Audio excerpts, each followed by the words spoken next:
Transportation and Hydro are working together. As you know, some of them are live wires still. Hydro is dealing with that, and then we have our forestry crew coming in.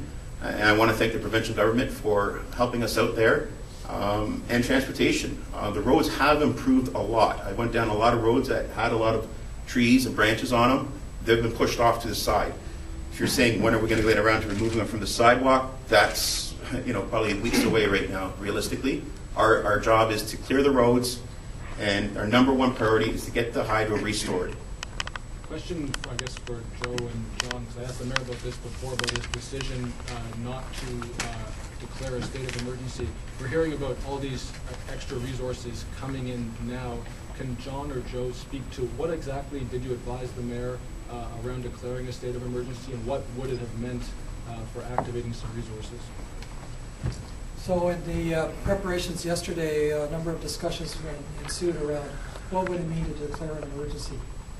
So the mayor, if the mayor were to declare an emergency, some people think it automatically changes things. What happens?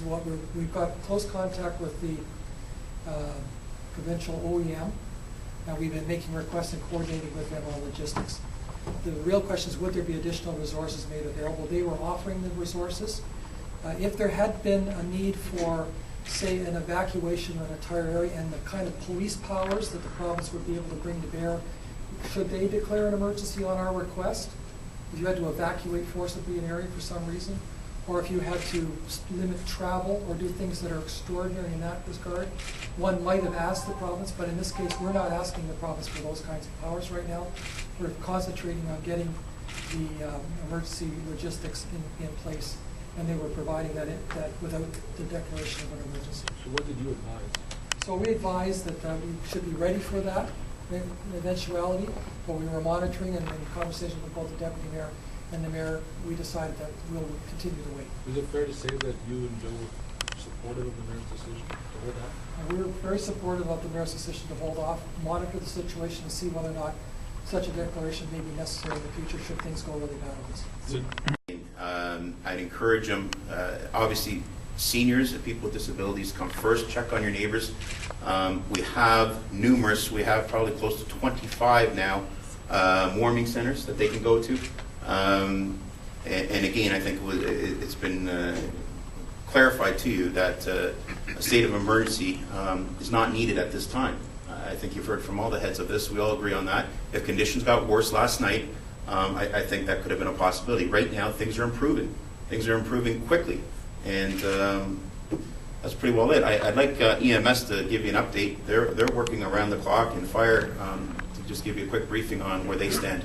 Extremely busy for our paramedics out there on the street right now. The hospitals are exceptionally busy as well.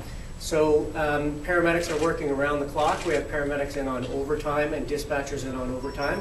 They're doing a fantastic job. One of the things that we want to do is make sure that people call in the event of an emergency. Don't use 911 to report specific things at your house. Only call 911 for an emergency. Is there any specific questions at all for EMS? Right now, we've had very little sleep, all of us. And like John Levy said, coming up in the elevator, it's just, we're on adrenaline. We're going to go home, we're going to talk till midnight, get up at 5 in the morning. We'll be back down here by 8 in the morning. This is going to be tough, but we're going to get through it. And we're all committed to getting this power back on. Thank you. Thank you very much, everyone.